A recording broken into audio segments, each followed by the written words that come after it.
Hello everyone. I'm so glad you're here. Tonight, I'm here to help you unwind, slow down, and let your thoughts drift gently into sleep.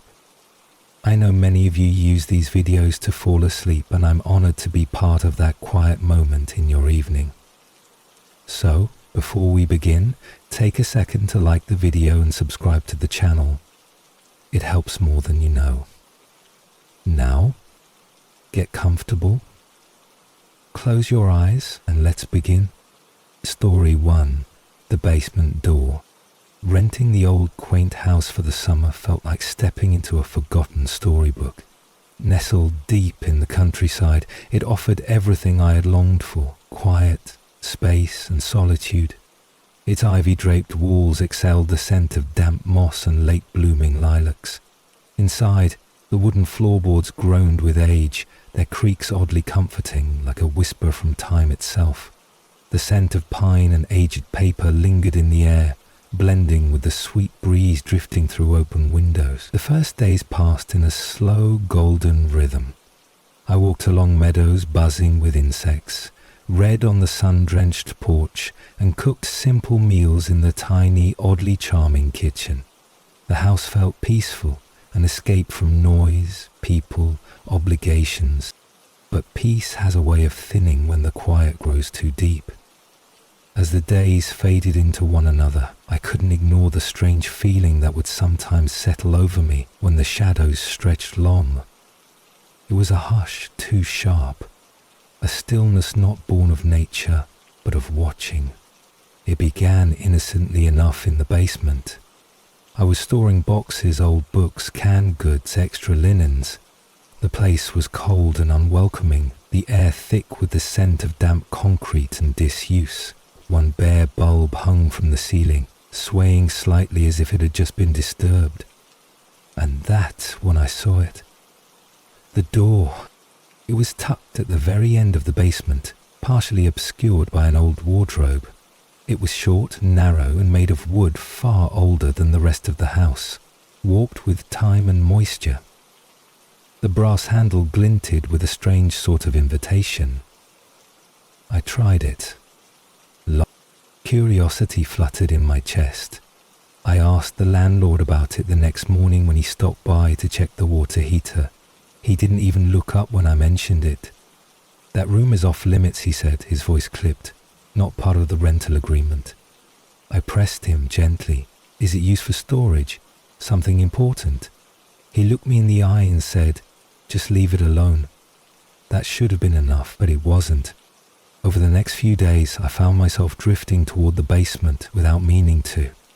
Every time I passed the kitchen, my gaze would drift to the narrow staircase. I began to dream about the door, not its contents, just the door itself. Waiting, watching, and then, one evening, I found the key. It was tucked deep in the back of a kitchen drawer, nestled between old matchbooks and expired coupons. Heavy, cold, familiar. As soon as I touched it, I knew. My heart began to thump, not from fear but anticipation. That night, with the house humming quietly around me, I descended the basement steps. The key clicked into the lock with unnerving ease, as though it had been used recently. The door opened, inward on silent hinges, revealing a room so pristine it stole my breath. The rest of the basement was dusty, cobwebbed, neglected. But this space was frozen in time. A desk sat beneath a small lamp. Books lined the shelves in neat rows. A single rocking chair faced the far wall. And photographs, so many photographs. They were everywhere. On the walls, the furniture, even the floor. Black and white at first, all neatly framed, and all of me. I couldn't move. The images were taken from every angle imaginable. Me sipping tea on the porch, me unpacking boxes, me sleeping, reading, brushing my hair in the mirror. I hadn't heard a shutter click, hadn't seen anyone. I looked closer. Some of the photos were recent. Others were from before I arrived. I stumbled back, breath shallow, and fled the room. I slammed the door shut and locked it, shoved the key deep into the back of the drawer where it had been hidden. But that night, I couldn't sleep. I lay in bed, eyes wide open, feeling the walls press in. Every creak in the floor felt like a step. Every shift of wind outside became breath on the glass. Eventually I convinced myself it had to be a leftover obsession of a previous tenant. Someone strange, maybe. Maybe they had watched the house long before I ever came. But then I went back. Not because I wanted to, but because the silence of the house felt louder than any scream. I needed to see it again, to prove it had been my imagination. I opened the door slowly this time, bracing myself. The room hadn't changed, not at first glance. Same books, same chair, same silence. But the photographs were different now. They were in colour. My hands trembled as I walked further in.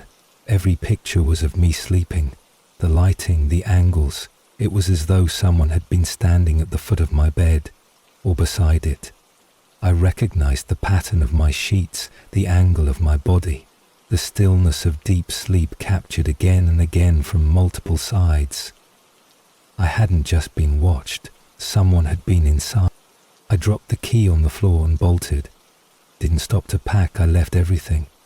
By sundown I was in my car, driving with shaking hands and wide, searching eyes in the rearview mirror. I didn't call the landlord, didn't file a report. I just left. And never went back. The house is probably still there, quiet, beautiful, filled with sunlight and the scent of wild flowers. But I'll never forget that room, that door, those photographs. Somewhere out there, someone knows how I sleep. Story 2, the notes at the office. Work had always been predictable, and I liked it that way. My office job, tucked into the quiet corner of a low-rise building downtown, offered stability without surprise. Days moved in a calm rhythm. Emails, meetings, reports, lunch at my desk, casual chats at the water cooler.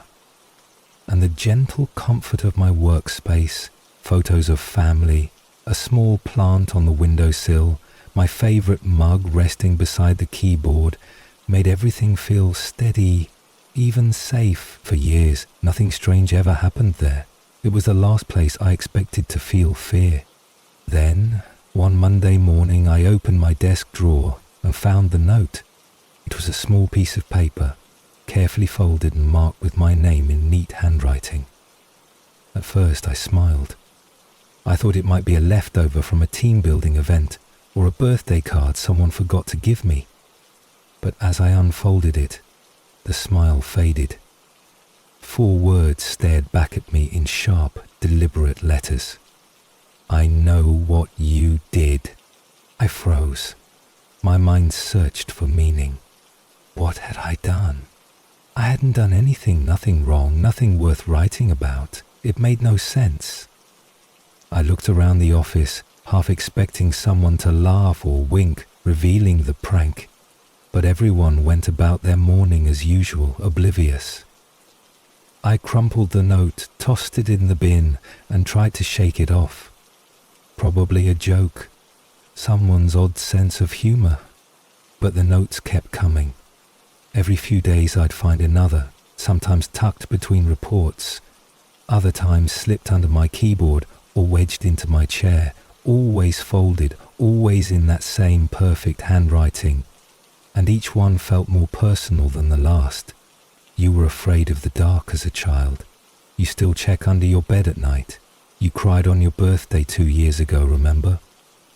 They weren't just creepy, they were intimate. I never told anyone those things, not even close friends, not even family. The notes weren't guesses, they were truths. Panic began to settle in, gently at first, like fog rolling into a familiar street. I started arriving early and staying late, trying to catch someone in the act. I rearranged the contents of my desk each night in subtle patterns, trying to see if anything was moved. I stopped leaving anything personal behind. And yet, the notes continued. I confided in Sarah, a colleague I'd grown close to over the years. She was calm, practical. I trusted her. One afternoon, I handed her a note. She read it silently, her brows drawn together in concern. "Are you sure this isn't some strange HR prank or a weird admirer?" she asked. But I saw the worry in her eyes. She believed me, or at least she knew I believed it. She suggested I go to HR. So I did. Mrs. Dempsey, the HR director, listened without emotion. She took the notes, asked if I had any suspects, then gave me a tight-lipped promise to look into it. I left her office no more reassured than I entered. Days passed. Nothing changed. No updates, and then the notes got worse. They became darker. One note read, "You don't lock your door at night." Another, "There's a window in your bedroom with a broken latch." Then, "I watched you sleep on Thursday." That one made me nauseous. I stared at the words, my hands trembling. Had someone followed me home? Watched me through my window? Or had they been inside? Friday afternoon, the worst note arrived. I was alone at my desk, finishing the last bit of a report. I opened the drawer to grab a pen and saw the folded paper. My name on the front.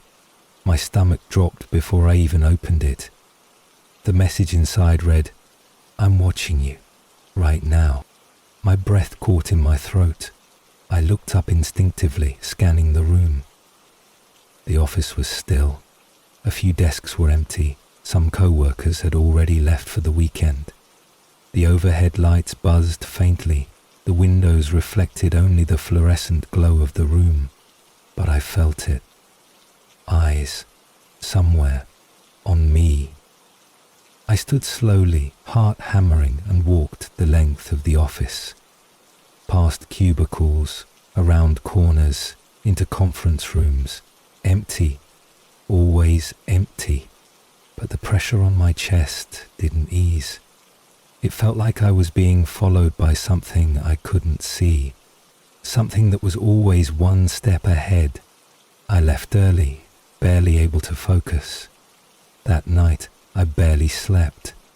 I checked the windows 3 times, locked the doors, drew the curtains, sat in the living room with the lights on, listening. Listening for the creak of a floorboard or the whisper of breath not my own. When Monday came, I dreaded returning, but I had to know. I arrived early.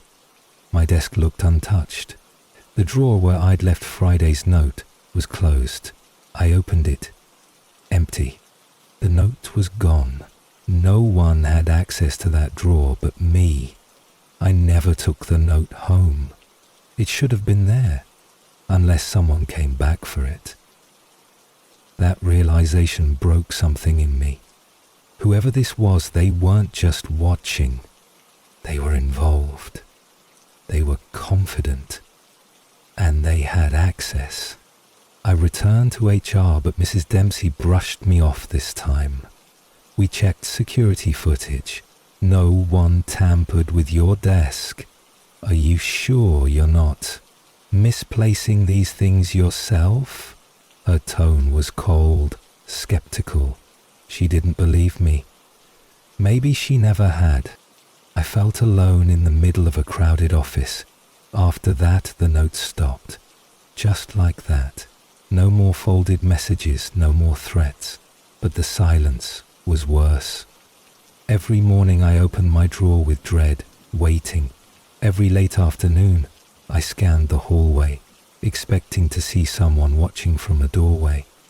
Every whisper behind me made my heart jump.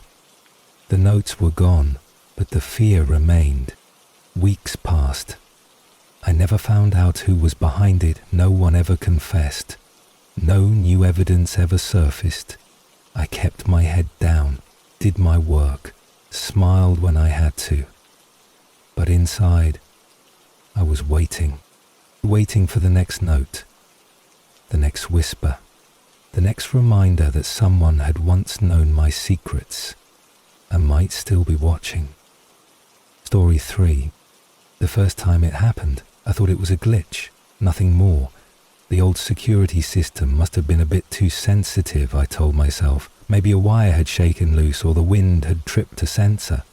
It was an old house, after all, beautiful, certainly, with high ceilings and carved banisters, but time-worn and temperamental in ways that only became obvious in the stillness of night.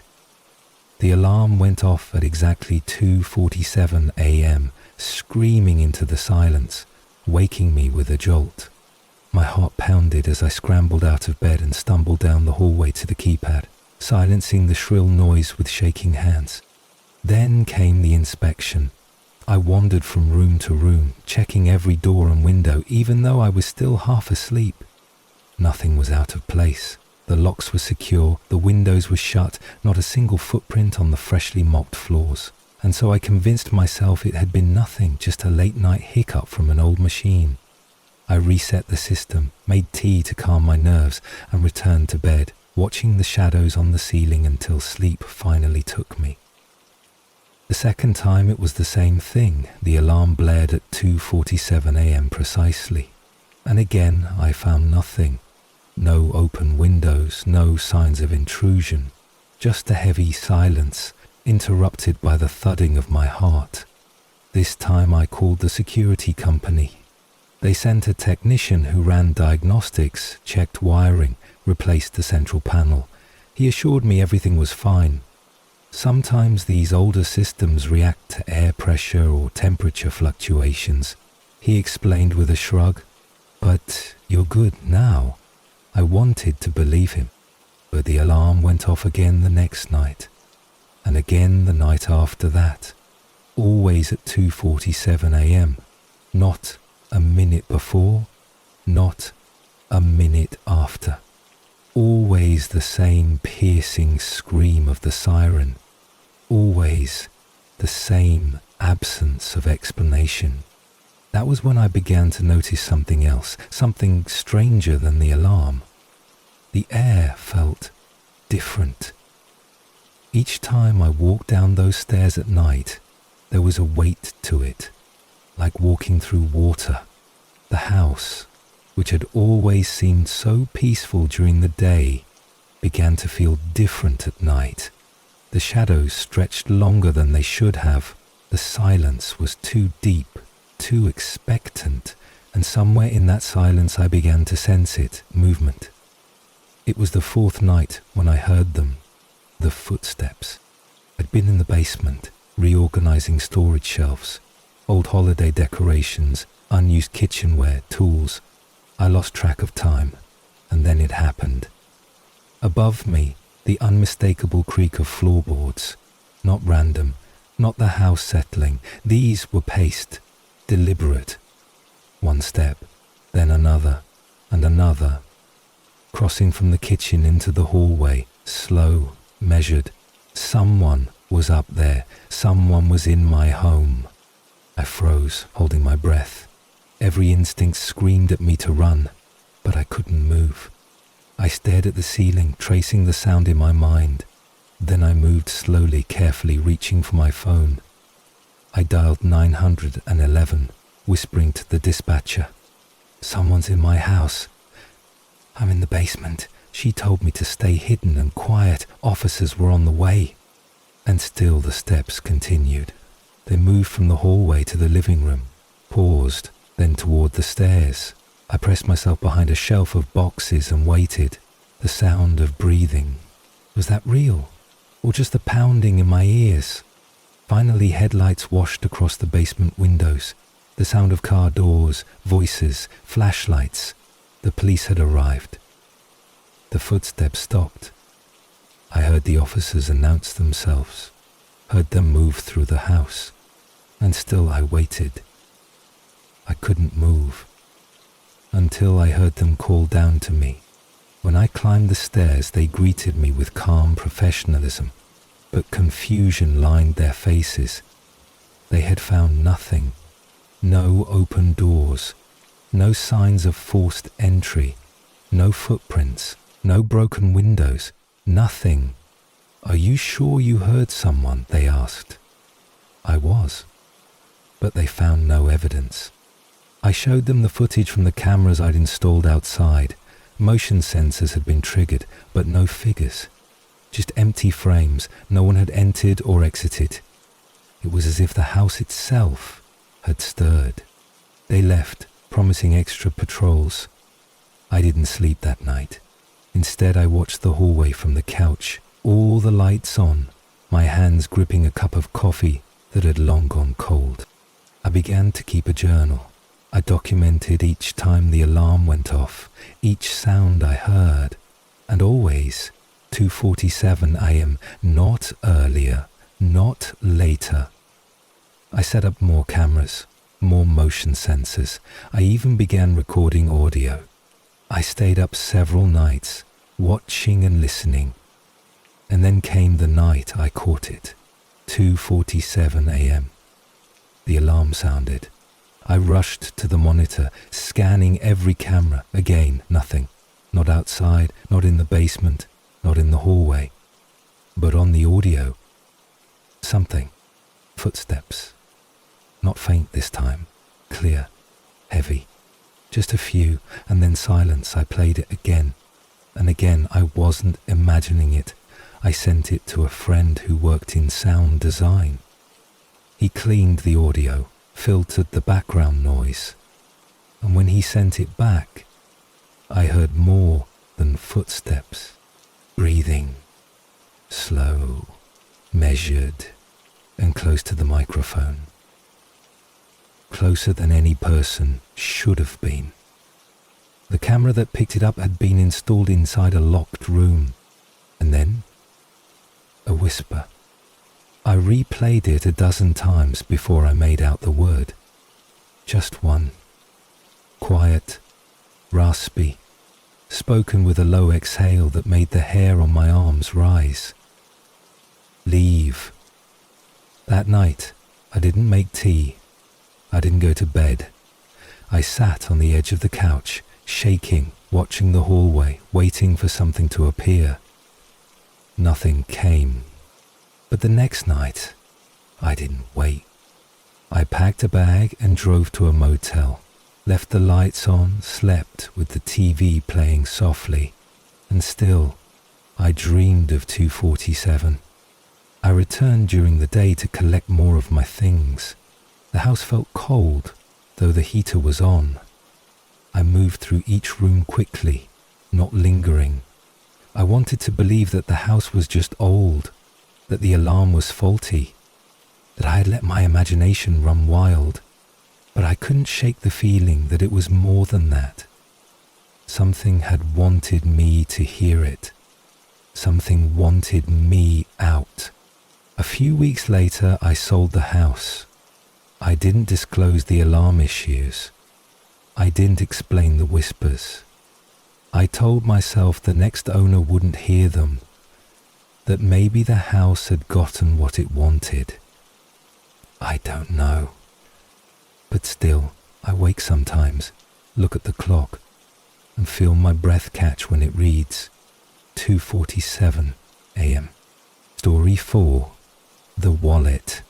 It had been a perfect evening, the kind that stays with you long after it's over.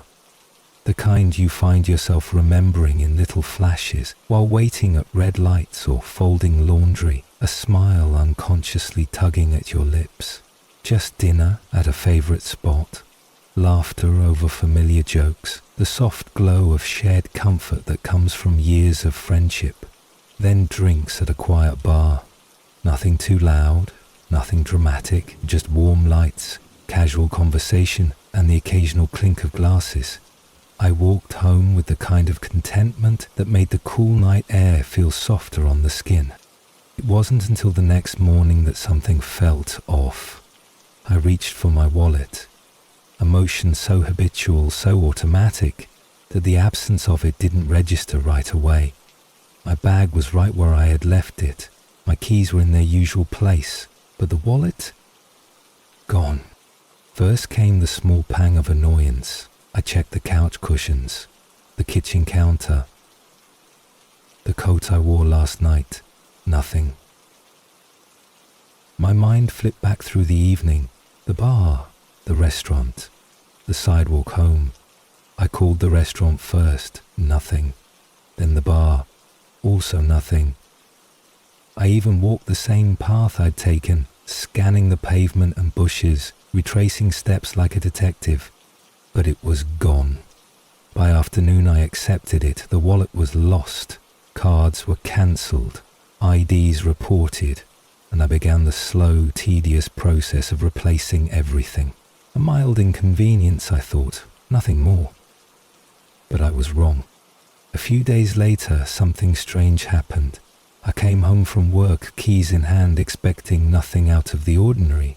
But there, lying on the floor just inside my door, was an envelope. No stamp, no return address. Just my name, scrawled in unfamiliar handwriting. I stared at it for a long moment. It hadn't been there that morning.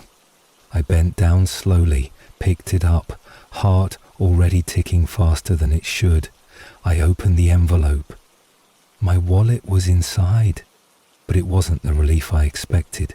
Everything inside had been removed. No cards, no cash, no ID, just the empty leather shell.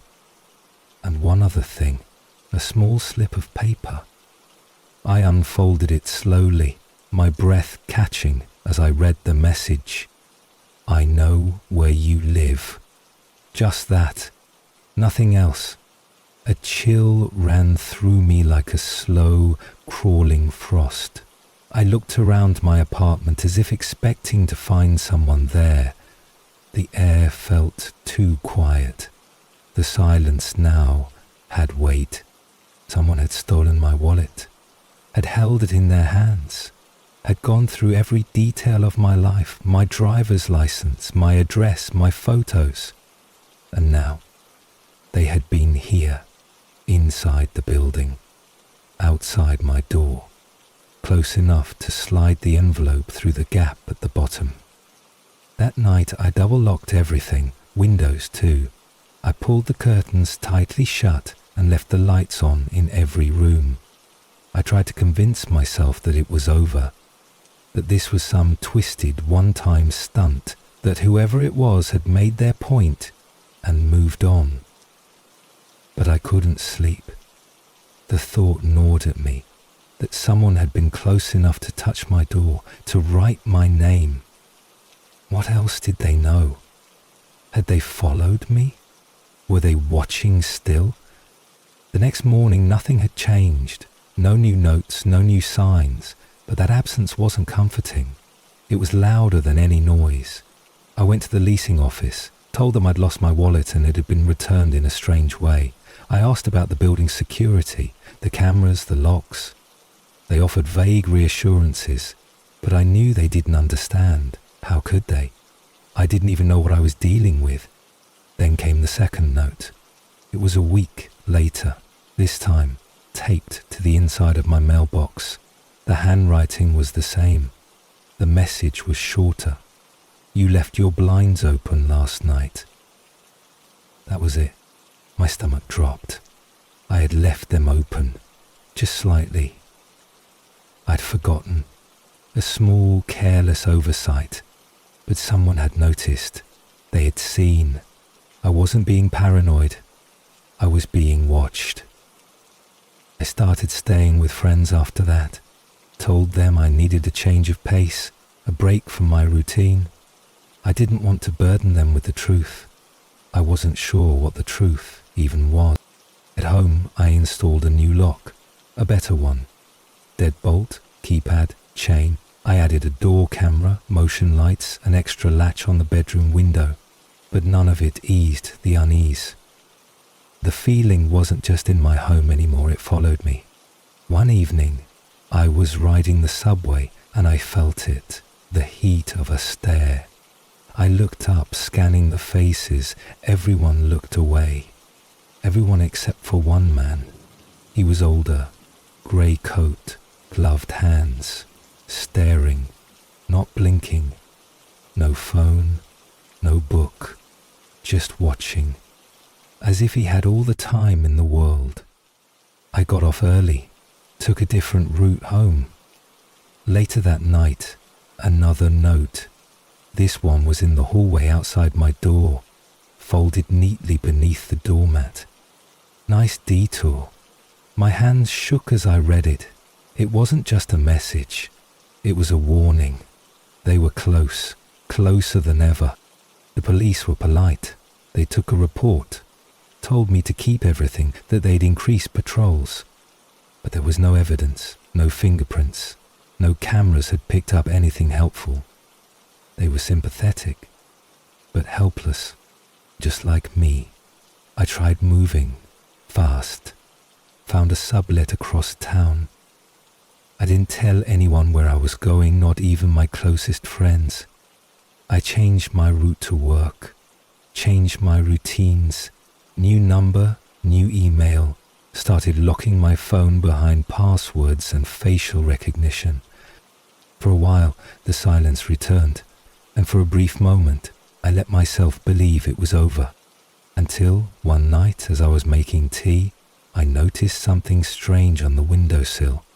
A shadow, faint, like the outline of something that had just moved. I walked over slowly, looked through the glass. There, on the outside ledge, was another envelope. It was taped, deliberately, centered, sealed tight. I didn't want to open it. My hands trembled, my breath came shallow.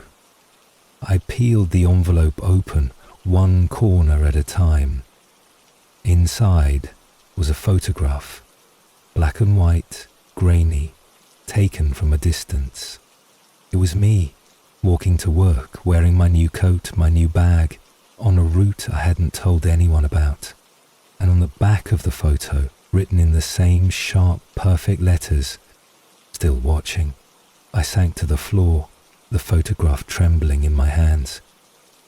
I couldn't run from this, no matter how far I moved, no matter how carefully I planned. Someone had chosen me, and they weren't done. Story 5. The texts. It started with a single message. Ordinary day, midweek. I was sitting at my desk, the afternoon sun slanting through the office blinds, sipping lukewarm coffee and wrapping up a string of emails. Then my phone buzzed. A number I didn't recognize. I almost ignored it, probably a spam message or one of those marketing texts offering a discount I never asked for. But something made me pause. The message read, "Nice blue shirt today. You look good in that color." I froze. I glanced down. Blue, buttoned to the collar, nothing unusual about it, except that I hadn't posted a picture today, hadn't shared my outfit with anyone. I looked around the office, half-full cubicles, co-workers buried in spreadsheets, monitors glowing. Everyone looked busy. No one was watching, at least, not obviously. I tried to laugh it off. Maybe someone was being friendly, maybe a co-worker being weird. I didn't respond, just deleted the message and went on with my work. But the next day, another message came. "Corner cafe this morning, double shot espresso. You seemed tired. Trouble sleeping?" This time I didn't laugh. I hadn't told anyone I'd gone to the cafe. I hadn't mentioned the extra shot. But someone had seen. Someone who knew what I ordered, how I looked. Someone who had been close enough to watch and silent enough to remain invisible. I started to feel it then. That itch behind the neck. The sense that you're being followed even when you're alone. I walked faster on my commute, checked reflections in glass doors, watched shadows to see if one moved differently than the rest. More messages followed. "You missed your train by 12 seconds. Your neighbor leaves their lights on all night. How'd you sleep with that? You paused at the corner. Were you thinking of crossing or just waiting for something?" They were like whispers, close, too close. And then came the predictions. One morning I received a text. "You'll drop your keys on the 3rd step." I read it at the top of the stairs and hesitated. My apartment building had a short flight down to the main entrance. I took the 1st step slowly, then the 2nd. On the 3rd, my fingers slipped. The keys tumbled down to the tile below, hitting the ground with a soft clink. I stood there frozen. The hallway was empty. I was alone. And someone had known. From that point on, I couldn't pretend anymore. This wasn't a prank. This wasn't someone playing games. This was someone watching, listening, studying. And they were always right. I changed routines, switched cafes, took different trains, started wearing hats, kept my phone off when I could, wrapped it in foil at night like I'd read in some paranoid online thread. But it didn't help. The texts followed. "New hat. You look nervous in it. That shortcut through the alley. Not so smart. Don't worry. You're not alone." I reported the number. The police said there was nothing they could do unless the messages were threatening. They suggested I change my number. I did. Twice. And both times the text resumed within a day. "Changing your number won't change me." Sleep became fragmented.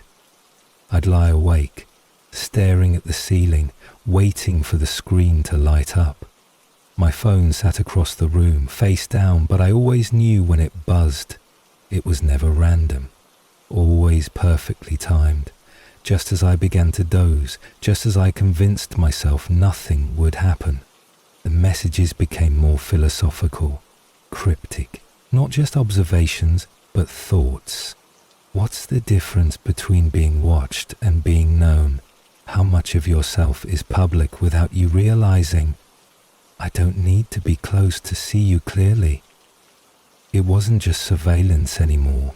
It felt personal, as if whoever was sending the texts wanted me to feel exposed. Not just seen, known, vulnerable. And I did. I stopped going out, ordered groceries, avoided eye contact with neighbors, closed the blinds, turned off the lights. My world shrank to 4 walls and the quiet buzz of a phone that never stayed silent for long. Friends reached out, but I didn't know how to explain. Someone's texting me sounded absurd. But it wasn't just texting. It was a presence, constant, impossibly close. Then, just like that, the messages stopped. No explanation, no warning. One day the phone stayed silent, the next and the one after, a whole week. Then 2. I didn't trust the silence. I kept waiting, but nothing came. Part of me felt relief. Another part, fear. Why had they stopped? Had I passed some test? Had they moved on to someone else? Or were they simply watching from a new distance? A month passed in uneasy quiet. Then, one night, I was sitting in my apartment reading, a cup of cold tea beside me, when my phone lit up. I stared at the screen, not breathing. Unknown number. The message read, "It's been a while. Did you miss me?" My hands trembled. The silence had been worse than the messages. At least when they came, I knew I was still being noticed. Now, I didn't know if they had ever really left. I didn't respond. I powered off the phone and put it in a drawer. An hour later, another message came through my laptop. "You can turn off your phone, but I'm still here." I shut the laptop, pulled the plug from the wall, unplugged everything, but in the screen's reflection, I thought I saw a figure standing behind me. I spun around, nothing there. That night, I didn't sleep at all. I sat in the corner of the room with my back to the wall, lights on, waiting.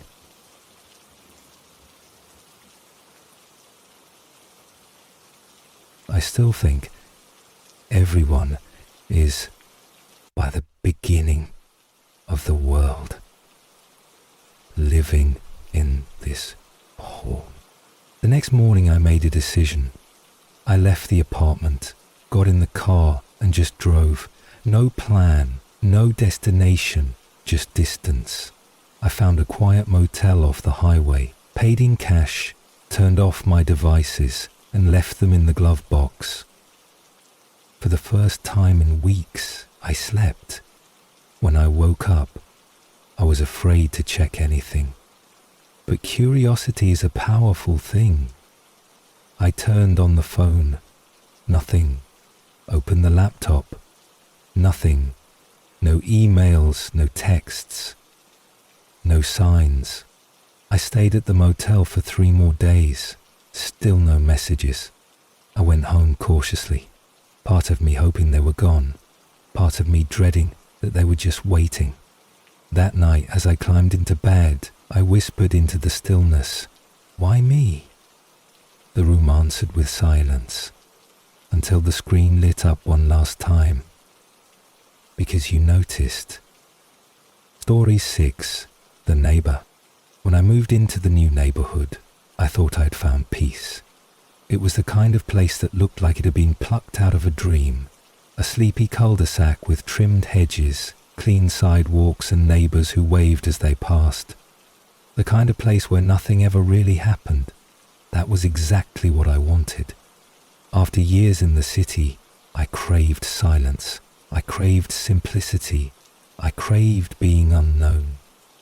My new home sat quietly at the very end of the street, hugged by old maple trees that turned golden in the afternoon light.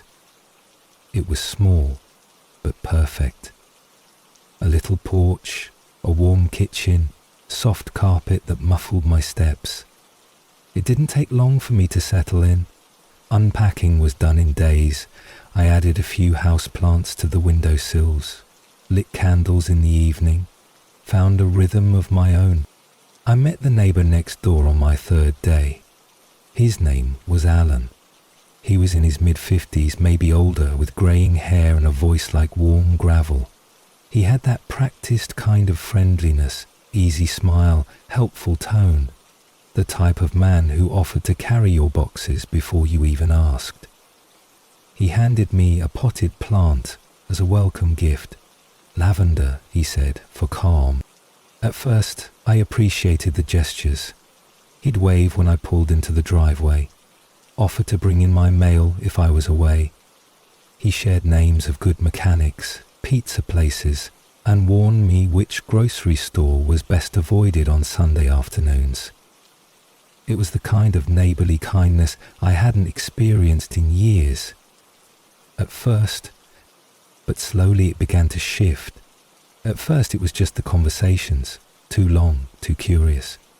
He'd ask about where I worked, what hours I kept, who I was close to. He asked if I lived alone, if I had family nearby, if I ever had guests over. The questions were all wrapped in politeness, always with a chuckle or a half smile.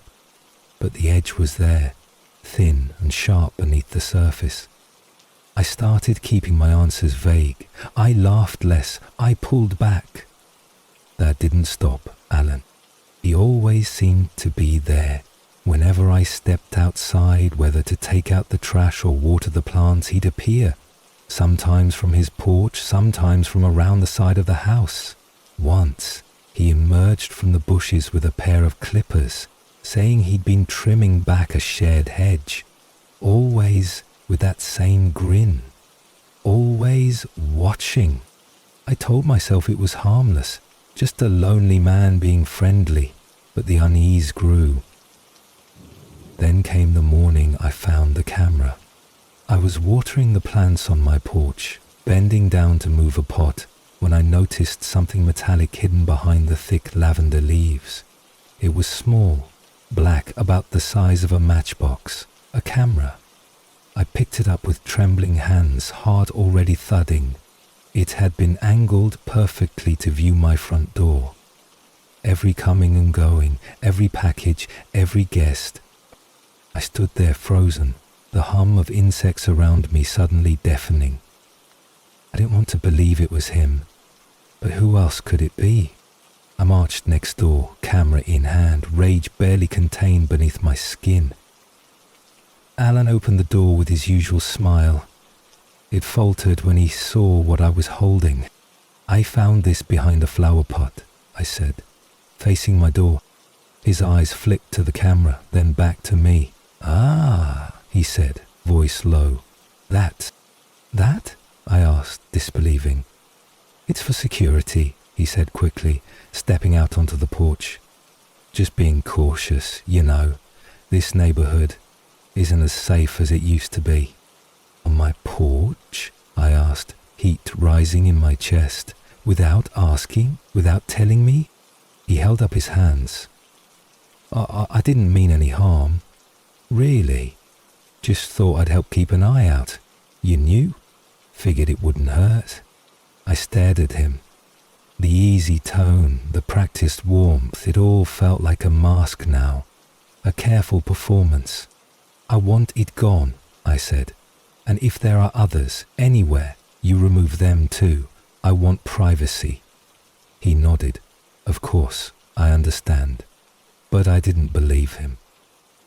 That night I couldn't relax. I searched the porch, the window frames, inside. I didn't find anything else. But I didn't trust what I couldn't see. The days passed slowly.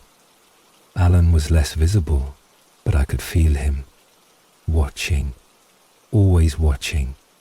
I'd catch the blinds shift from his living room as I stepped outside. I'd hear his door open and close when I came home. Even when he wasn't in sight, I could feel his presence, like a breath just behind me, never touching, but always too close. I began to dread the dusk hours most, when the light dimmed but people were still out. That's when he'd linger, sitting on his porch, quiet, sometimes pretending to read, sometimes just sitting, staring ahead. I kept the curtains closed, installed motion lights, locked every window. Every night, I double-checked them twice, sometimes 3 times, and then came the letter.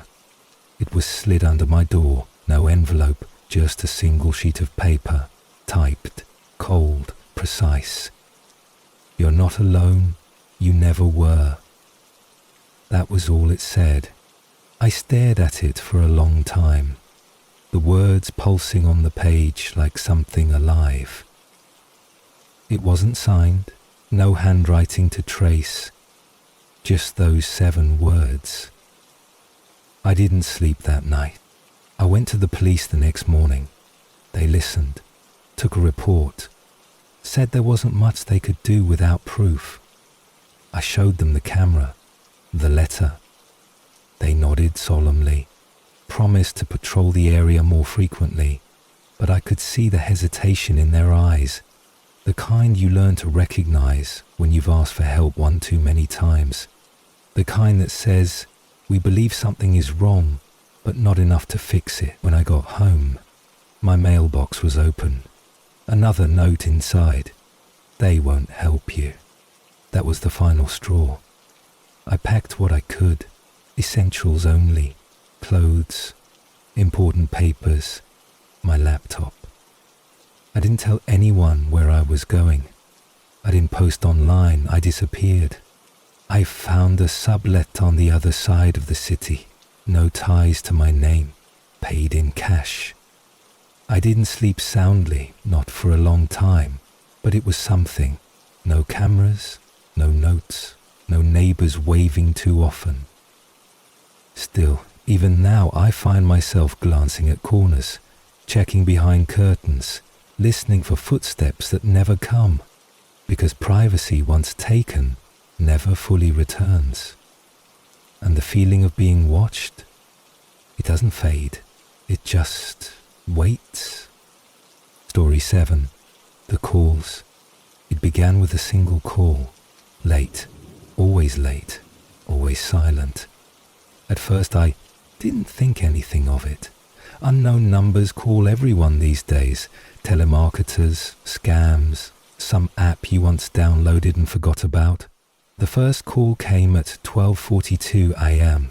I was almost asleep, the room dark and still, when the screen lit up beside me. The number was unfamiliar, no name. I answered out of instinct, still groggy. "Hello?" I whispered. Silence, not even static. Just an open line, stretching into nothing. After a few seconds, I hung up. My heart beat a little faster, but I convinced myself it was someone dialing the wrong number, an accident. I rolled over and fell asleep again. But it happened the next night, and the one after that. Always around the same time, always from a different number, always the same silence. I stopped answering by the fourth night. I let the phone buzz and then watched as it went dark again, the light fading like a dying firefly. But not answering didn't stop the calls. If anything, they came more often. A rhythm formed. Midnight, 12:42, 1:13, sometimes 3 times in one night. I turned the phone off one evening, hoping to sever the connection entirely. That's when the messages started. They weren't voicemails or texts, just missed calls. Dozens. Sometimes back to back, like a series of quiet knocks on the door you don't want to open. It was as if someone, or something, was trying to see how far they had to push before I responded. I told myself it was just a prank. I even laughed about it with Kate, a friend I met every Wednesday for coffee. "You're just too nice," she said. "Probably someone bored, or a creep who thinks this is how you flirt." But the look in her eyes was tighter than her smile. She wasn't laughing, not really. That night, I left the phone on my desk in the living room. I didn't want it near my bed. I wanted to forget it existed. I woke at 2:07. The apartment was quiet, dark. I sat up, blinking, unsure why I had woken. Then I saw the faint light, my phone, glowing faintly from across the room. I got up, walked slowly to the desk and checked the screen. 5 missed calls, all from unknown numbers, and 1 voicemail. I hesitated. My thumb hovered above the play button for longer than I cared to admit. The message began with static, then breathing, slow, close, too close. I could hear the air dragging in and out through someone's nose. Not frantic, not frightened, just steady, intentional. Then a whisper, my name. Just that, nothing more. A soft, slow hiss of my name, like it was being spoken through a vent, as if the speaker wasn't sure they wanted me to hear, but needed to say it anyway. I dropped the phone. It hit the hardwood with a dull thud. I stood in my apartment, completely still, listening, not daring to move. The walls creaked with the pressure of silence. I had never felt so seen, so known. I didn't sleep for the rest of the night. I sat on the couch, lights on, clutching a blanket I didn't remember picking up. Morning came slow and grey. At work, I could barely concentrate. I deleted the voicemail, then regretted it immediately. I should have saved it, sent it to someone, but who? And what would I say? Someone breathed at me. That wouldn't get very far. The next few nights were more of the same. Calls, silence, my name whispered. One time, it wasn't my name. It was the word soon. Another, it was just laughter, not hysterical, not playful, just amused, quiet, patient. I blocked every number. The phone would still ring. Always a new one. I bought a new phone, a new number. Didn't tell anyone. The calls came the next night. Unknown number, 2:13 a.m. I moved apartments. Told no one. not even Kate. I needed to know if it was the place or the person. The phone rang 3 nights later. I answered, more angry than afraid. "What do you want?" I snapped. Silence. Then, softly, almost lovingly, "You." I felt the floor fall away beneath me. There was nothing left to block, nothing left to change. I started sleeping in short bursts, naps on the couch, lights always on. The phone kept buzzing even when I tossed it in the closet, even when I shut it in a drawer. The sound found me. The ringing crawled into my dreams. I thought about smashing it. I thought about running, but you can't outrun a voice that doesn't need a phone to find you. I knew that now. One night, I woke to the sound of my landline ringing. I don't have a landline. The sound came from the kitchen. I walked barefoot and cold through the narrow hallway. The phone on the wall was old, beige, coiled cord swinging gently. It hadn't worked in years. But it was ringing. I picked it up with trembling hands. Silence. Then, inside, I dropped the receiver. It clacked against the wall and hung there, swaying. I turned, backed into the hallway, heart clawing at my chest. Every shadow looked deeper than it should have. Every corner loomed. Every breath of the house sounded like someone else exhaling.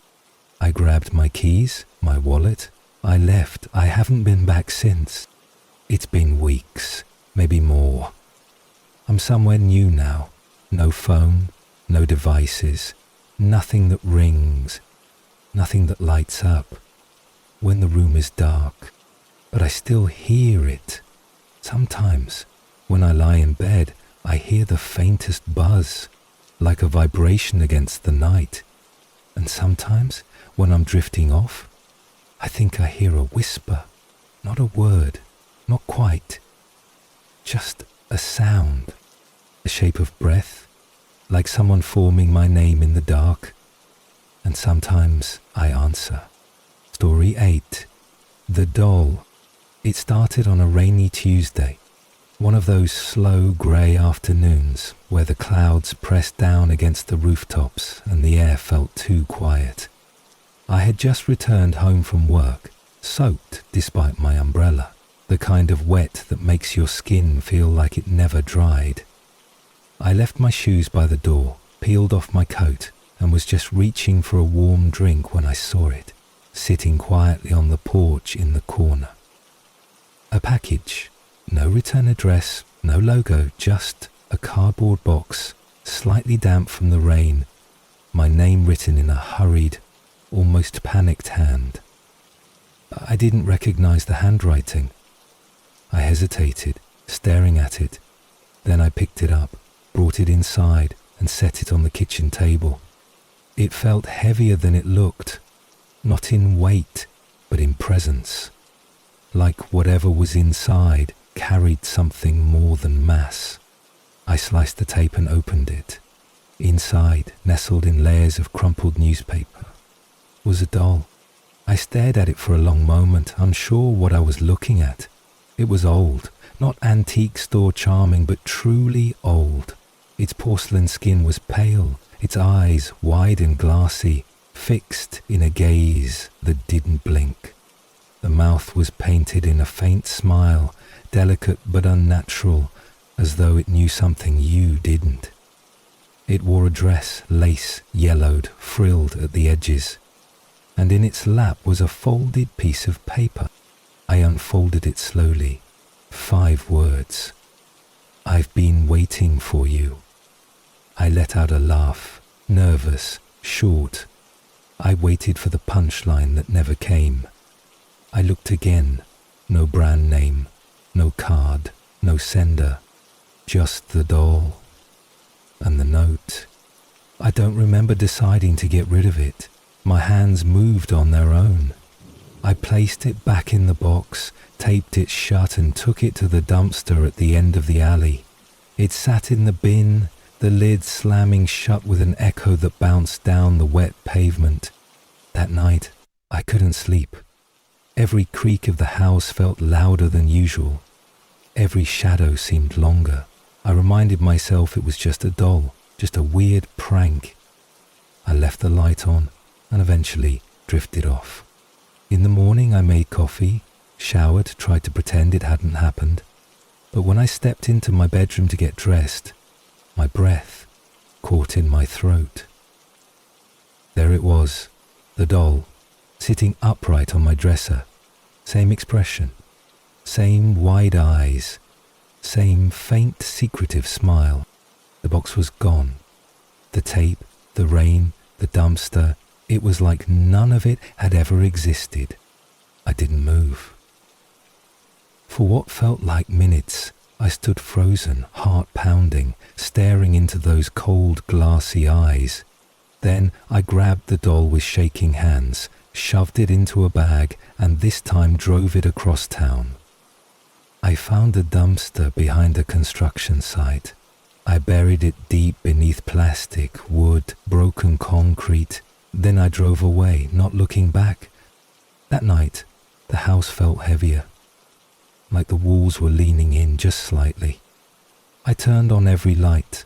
I checked every closet, every lock. Then, finally, I lay down in bed and closed my eyes. When I opened them in the morning, I felt a presence before I even turned my head. It was on the pillow beside me. The doll. Its head was turned toward mine, inches away, staring, smiling. I screamed. The sound tore out of me like it had been waiting all night. I stumbled out of bed, shaking, clutching my chest. I backed into the hallway, the world spinning. That day, I called the police. I didn't tell them everything, just that someone had been entering my home, that an unwanted object kept showing up. They checked the locks, the windows, the security footage from the building entrance. No one had been recorded. Nothing was out of place. They gave me a pamphlet on home safety and left. That night I placed the doll in the bathtub, poured lighter fluid over it and struck a match. The flame sparked, then danced. I watched the dress curl and blacken, the plastic skin blister. I didn't look away until it was nothing but melted fragments and smoke. Then I took the remains, sealed them in a box, drove to a remote spot by the river and threw it in. The current swallowed it. I came home, trembling but relieved. It was over. Until the email came from an anonymous address.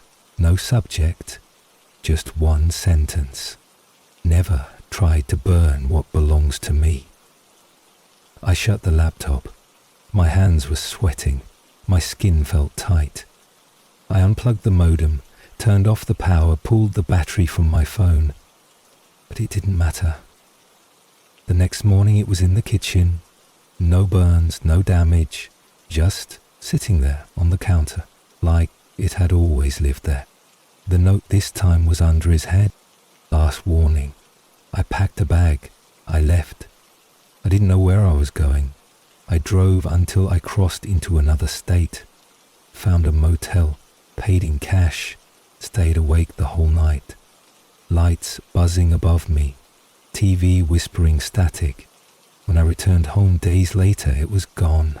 No sign of the doll, no notes, no strange emails. For weeks, everything was still. I started to think maybe it was over. Maybe whatever it was had given up.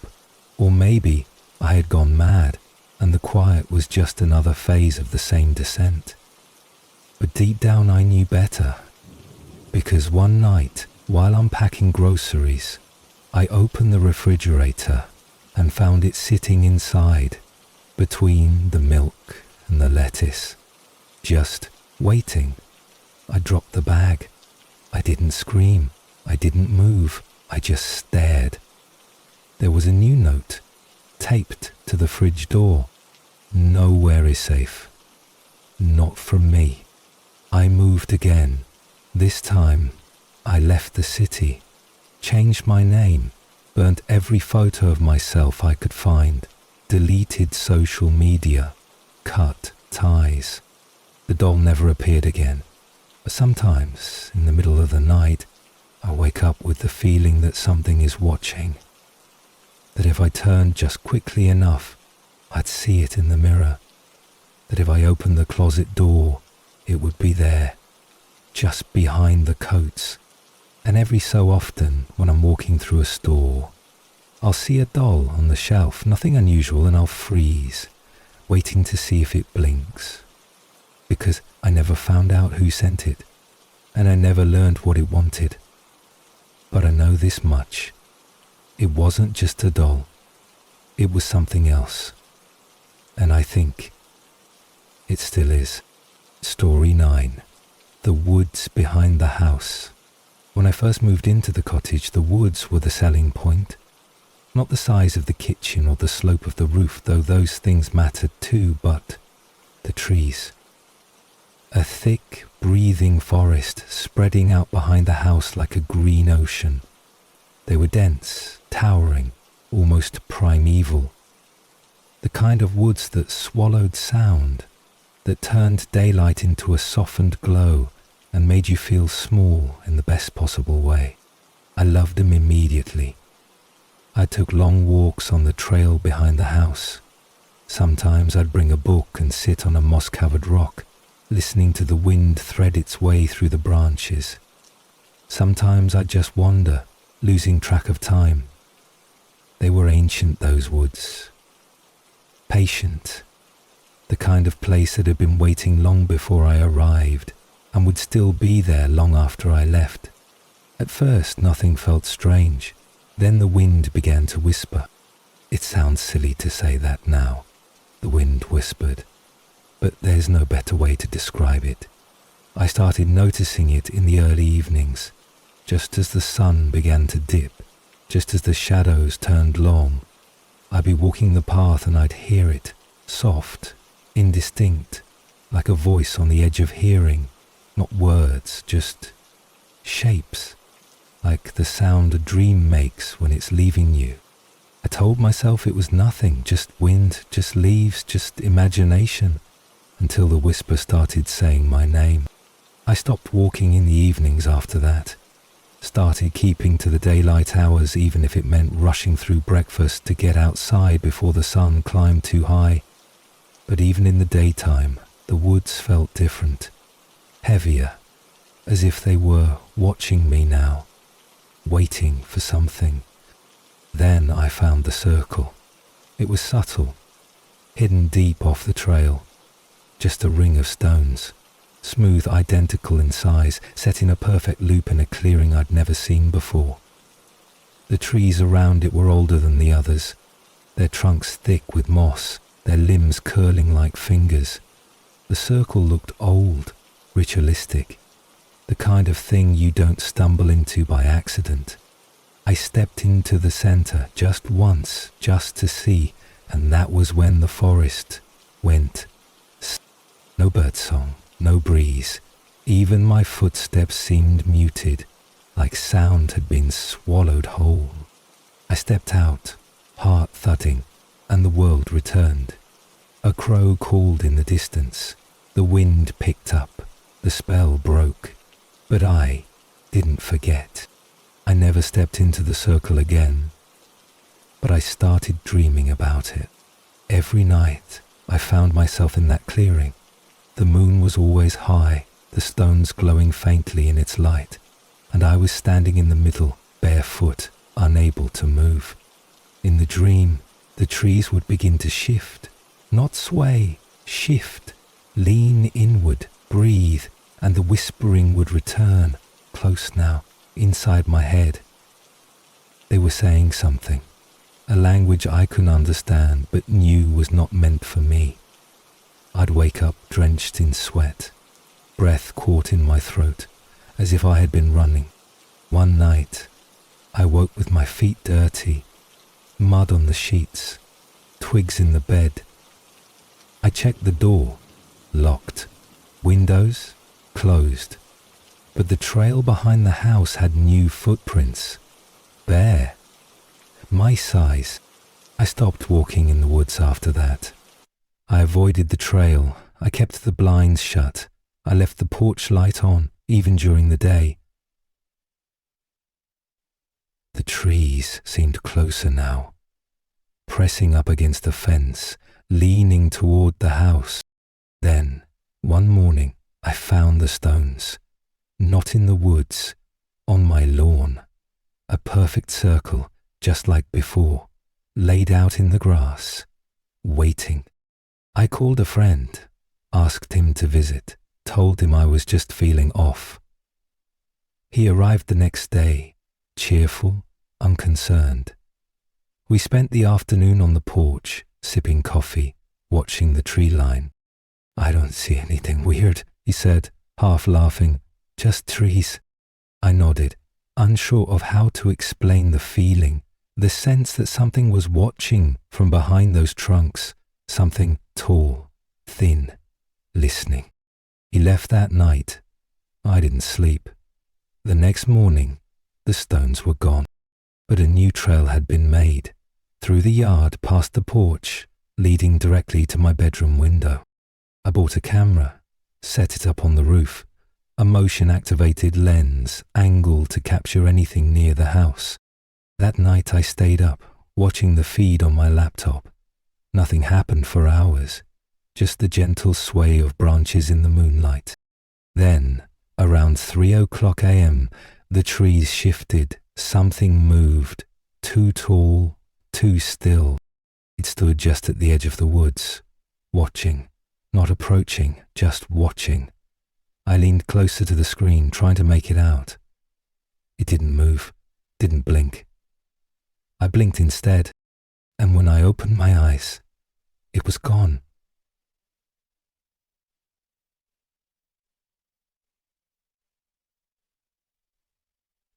You have no idea, of course, the pressure that the Oscar winner placed on me.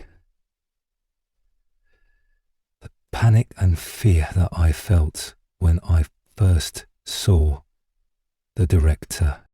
But the figure wasn't there. The trees shifted, but no one appeared, not on the video. But I saw it. I know what I saw. I moved away soon after, left everything behind, the cottage, the woods, the stones. I told myself it was a fresh start, a new place, a safer place. But some nights, when the wind is just right, I hear it again. That whisper, that voice just out of reach, and I know it's still there, waiting. In the woods behind the house.